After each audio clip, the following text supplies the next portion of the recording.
ineza ye narayibonye ababisha bangose we, ineza y'Imana we, ineza ye narayibonye ababisha bangose we, ineza ye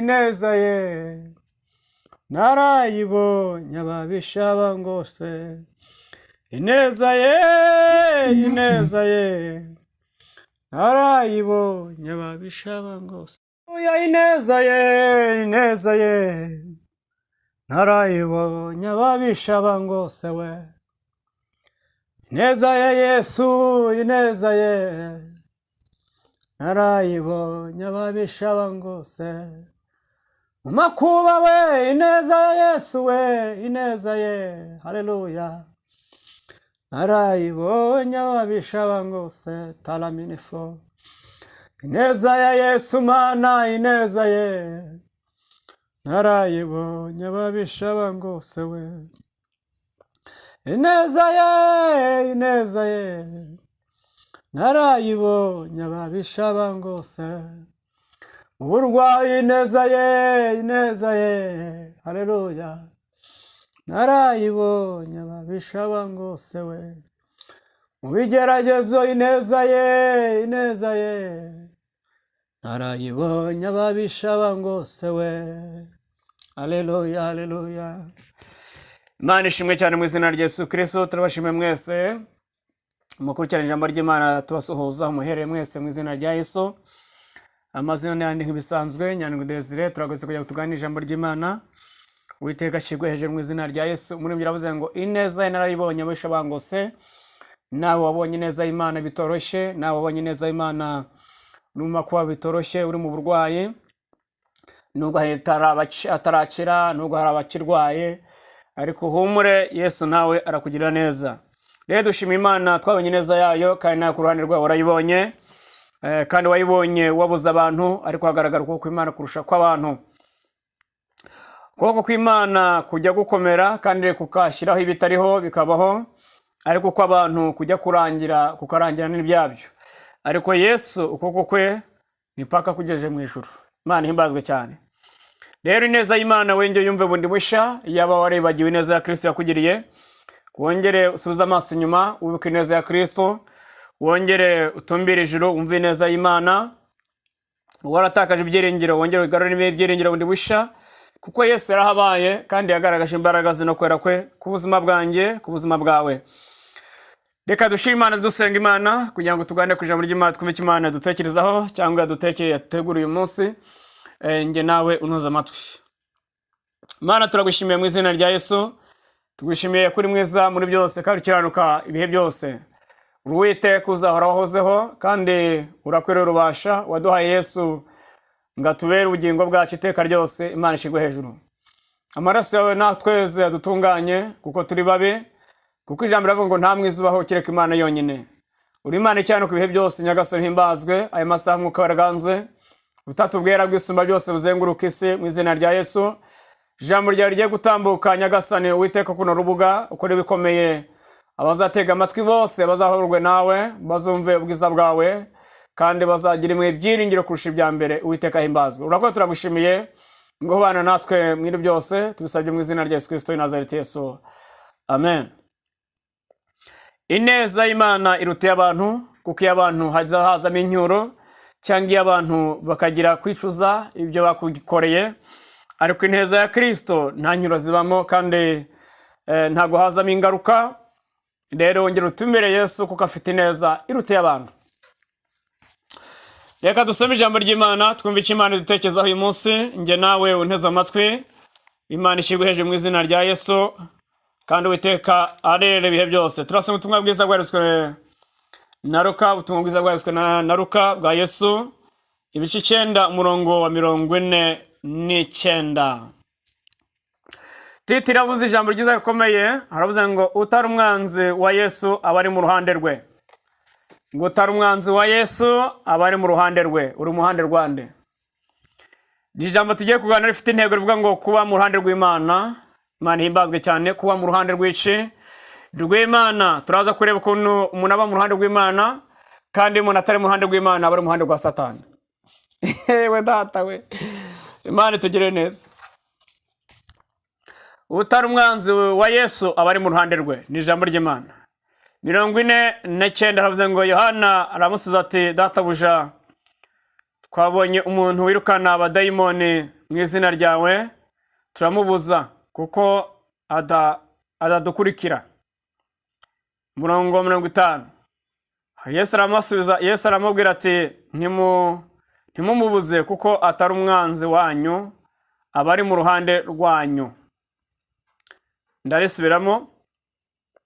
Yesu aramubwira ati ntimumubuze kuko atari umwanzi wanyu, aba ari mu ruhande rwanyu.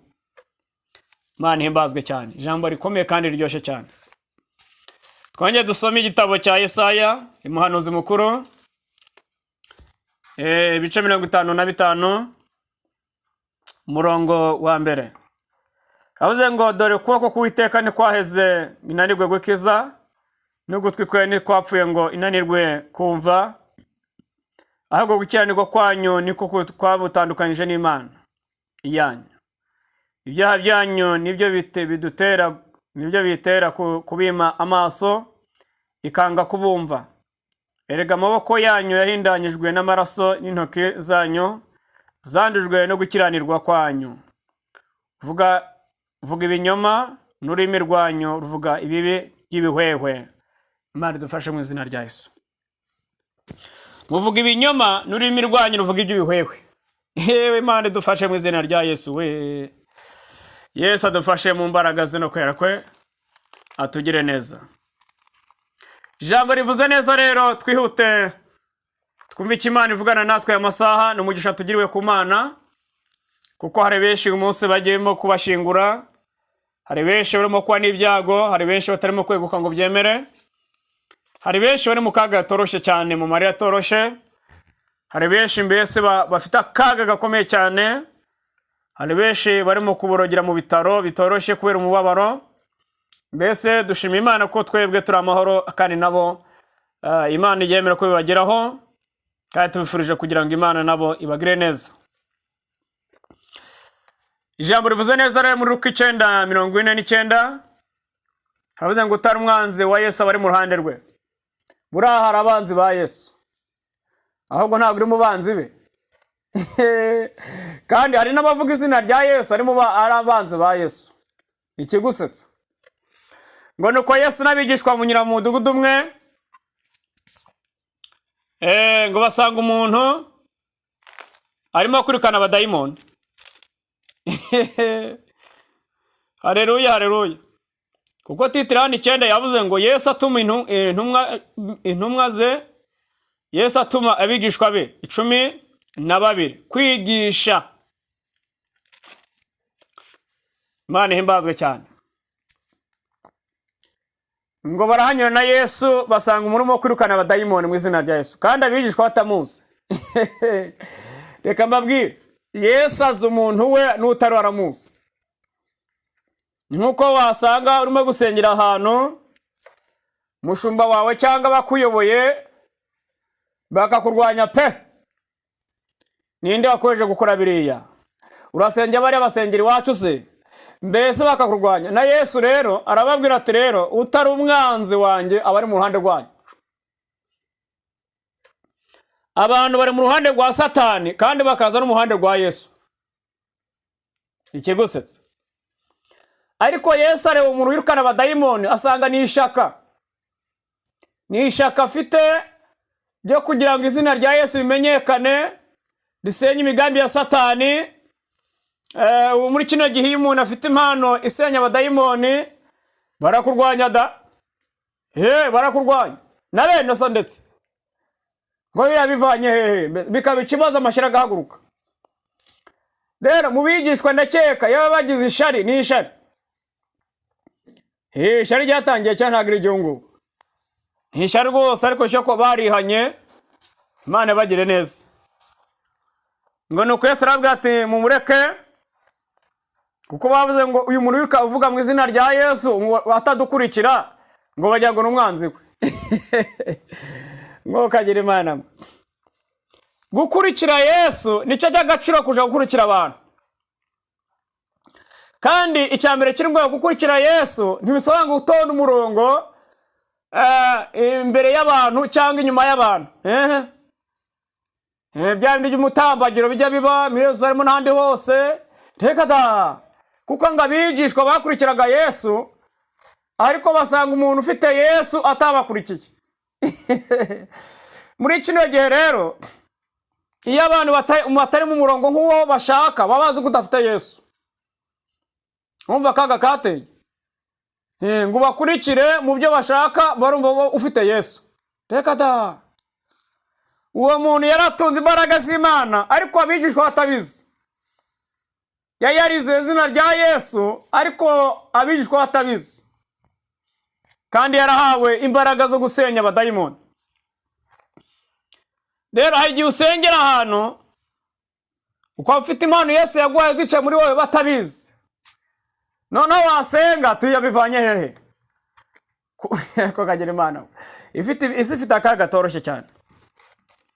Rero Yesu arabihanangiriza ngo Yohana arabaza ati, databuja twabonye umuntu wirukana abadayimoni mu izina ryawe. Turamubuza kuko atadukurikiye. Yesu aramubwira ati, ntimumubuze kuko atari umwanzi wanyu, abari mu ruhande rwanyu. Imana ihimbazwe cyane. Bivuga ngo abigishwa bamwibesheho. Hari igihe abantu batwibeshaho, kuko iyo duhamagara ntibasha kugisha inama abigishwa. Iyo duhamagaye ntigisha inama government. Iyo guhamagaye ntigisha inama aho uvuka, shedobe tayima. Imana ihimbazwe ndafashijwe. Iyo guhamagaye ntigisha inama aho mwiganye.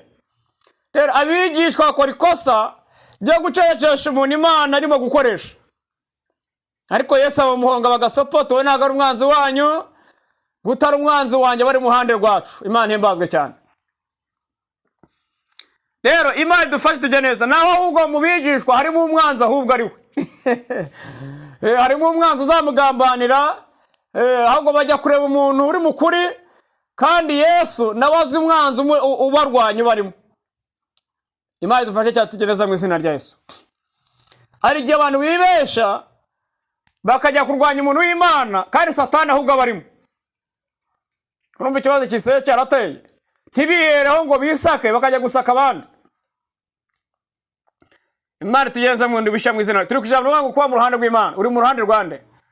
Icyo kigaragaza rero umuntu ari mu ruhande rw'Imana ni imbuto no kwizera Yesu, ariko bitandukanye n'abantu bizeye Satani. Kuko abantu bari mu ruhande rwa Satani n'abari mu ruhande rw'Imana ntibagomba gukora bimwe, ariko abantu bisiga bakora ibisa, ukagase ni Imana ni Satani bikagucanga. Ariko Yesu araza bicangura, bimenyekana bamukurikiye bya nyabyo n'abamwakira bakamwizera bagakora umuntu uko Imana ishaka. Imana ihimbazwe cyane mu izina rya Yesu. Haleluya, haleluya. Umuntu uri mu ruhande rwa Yesu nta mugambanira. Kugambana Imana ni gute rero? Iyo ukora ibyaha urimo kugambanira Yesu. Ntabwo mwe mubizi. Iyo urwanya umugambi Imana mu bantu, mu muntu, uri mu ruhande rwa Satani, urimo kurwanya Yesu, uri umwanzi we. Iyo ubuza abantu gukizwa, uri umwanzi wa Yesu. Iyo urimo guseka bakizwa, uri umwanzi wa Yesu. Ngaba nabasazi bataye ubwenge n'ubujiji, barakizwa ibiki, Imana ibahehe. Bese uri umwanzi wa Kristo wuzuye. Imana igufasha aho uri mwene data. Abantu babaye abanzi ba Yesu bakumva kandi bari fier. Kumva bari fier. Kumva bari fier gose, bakumva mu mutwe yabo n'imitima yabo irabanejeje. Kwa bagambanira Yesu bakumva mbese birabanejeje. Abantu babaye abanzi ba Yesu ntibaba mu ruhande rwa Yesu, ntibaba mu ruhande rwa Satani, mbese baratandaraje. Banze kwerura. Eliya avuze ijambo ryo muri ryiza, abwira abahanuzi ba Bayali ngo ariko mwahisemo Bayali cyangwa Uwiteka. Baraceceka. Muri kino gihe rero ushabwira ati mwaretse Yesu n'ubundi kutamufite ugakuracha Satani, ntagire icyo gusubiza. kubera iki? Aza kwishushanya mu bya Yesu ariko kwa Satani yarasinye nawe. Abantu babaye mbese kutumvira Imana bakajya mu mugambi wa Satani bakumva banejejwe nabyo kandi. Kubera iki? Bakunda kuba abanzi ba Yesu kandi ntibakunda kubigaragaza. Babazi ko ari inshuti ya Yesu kandi ari abanzi ba Yesu. Yesu ababazi. Yesu ababazi. Imana dufashe tujye neza bene data mu izina rya Yesu. Uri mu ruhande rwande. Uri mu rwa Yesu, uri mu rwa Satani. Ibyo ukora bigaragaza ko uri mu ruhande rwa Yesu cyangwa bigaragaza ko uri mu ruhande rwa Satani. Wibaza ku gisubizo cyawe, wibaze ku ruhande rwawe. Shadibori etaya mandaze ko uri mu ruhande rwande. Ntabwo urwanya abantu b'Imana. Ab'Imana ikoresha. Uko ingenzi zabaye nyinshi. Abantu bigize intelligence benshi kabisa. Bigize abagenzuzi b'Imana benshi. Bigize abatasi benshi ku bya Yesu. Uratata Yesu se uramuzi uko angana. Uzi ubwenge akurusha. Ariko kagira Imana. Esaya ijambo ryiza 59. Dore ko kuiteka ni kwaheze ginanirwe gukiza. Ni kwanapfe n'ugutwi kwe ginanirwe kumva. Gukenirwa kwanyu niko kubatandukanya n'Imana yanyu. Rero abantu bitandukanije n'Imana kubera iki? Ibyaha byabo. Iyo umuntu asenga ngo Imana ntiyamwumvisha cyane imutabara, banzire urebe ko umubano wa n'Imana yaba uri mu ruhande rwa Yesu bya nyabyo. Kuko abantu amaboko yabo ahora akora ibyaha. Kuko ibiganza byanyu byahindarijwe n'amaraso. Imana tugire neza. Lebo etayine mandoze kota. Muvuga ibinyoma, mukavuga n'ibihwehwe. Ibihwehwe n'amagambo adakwiriye mabi. Imana dufate tugire neza mu izina rya Yesu. Niko ijambo ryavuze ngo utari mu ruhande rwa Yesu cyangwa uri mu ruhande rwe ntago ari umwanzi. Abantu babaye abanzi b'Imana kandi mu kanya bakayisenga. Nicyo kibazo kimeze nabi. Mukanya arafobye ibya Yesu ngo kandi Imana imutabara. Ngo kagira Imana. Dore ko ku Imana ikwaheze ginanirwe gukiza. Iyo umuntu angwaye imyaka ingahe yose ngo Imana ntikiza, Imana ntitabara. Banzure kuri mu ruhande rwa Yesu. Ntiwakoze ibyo gukiranirwa byinshi kurusha gukiranuka. Haleluya. Kabiri avuze neza. Ahubwo gukiranirwa kwanyu niko kubatandukanya n'Imana yanyu. Gukiranirwa ni gukora ibyaha. Ibyaha byanyu nibyo bibatera kubima amaso, ikanga no kubumva. Erega amaboko yanyu yahindanyijwe n'amaraso, n'intoki zanyu zandujwe no gukiranirwa kwanyu. Abantu batazi ko napo bitanditse ubwicanyi, amaboko yahindajwe n'amaraso. Yunaga ibininura urohayo mu kanwa ngo nzabyara imyaka 5 cyangwa 10. Urimo kwica abantu, uri umwicanyi guharwa ahubwo. Imana igufashe mu izina rya Yesu kandi kugire neza. Rero igihe abantu bakora ibintu bakumva n'ubwenge bwabo kandi dayimoni mo kwakoresha. Bakumva ni fiyeri yabo, ni maburenganzira bwabo. Kandi Satani mo kwakoresha.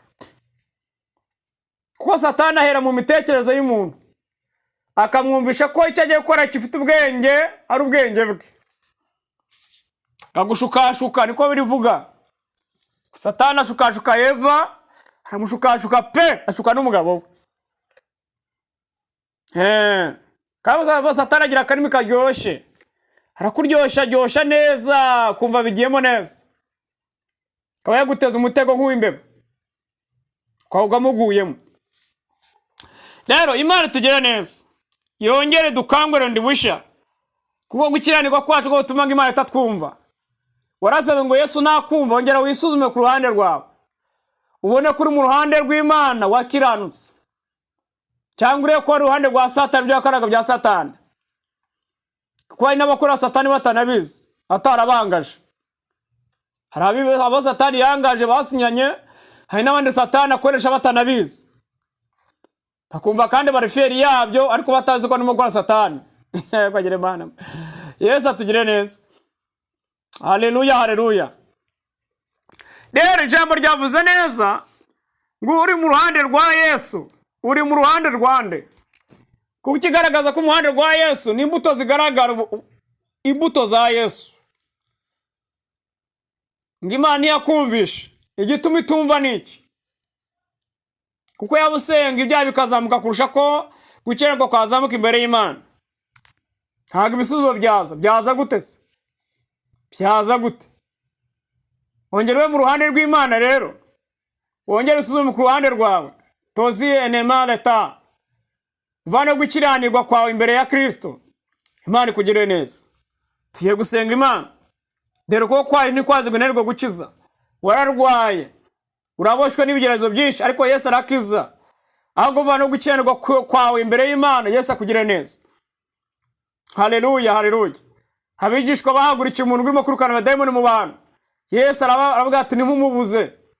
Abagasopo. Kuba tutajyana, kuba twajya kwigabura, tutajyana gutanga ingaburo, cyangwa tutajyana mu murongo urimo gukora, ntabwo bivuze ko ntafite Yesu. Kuko Yesu ahamagara ukuntu ashaka. Iyo agiye guhamagara ntagisha inama abo bari kumwe.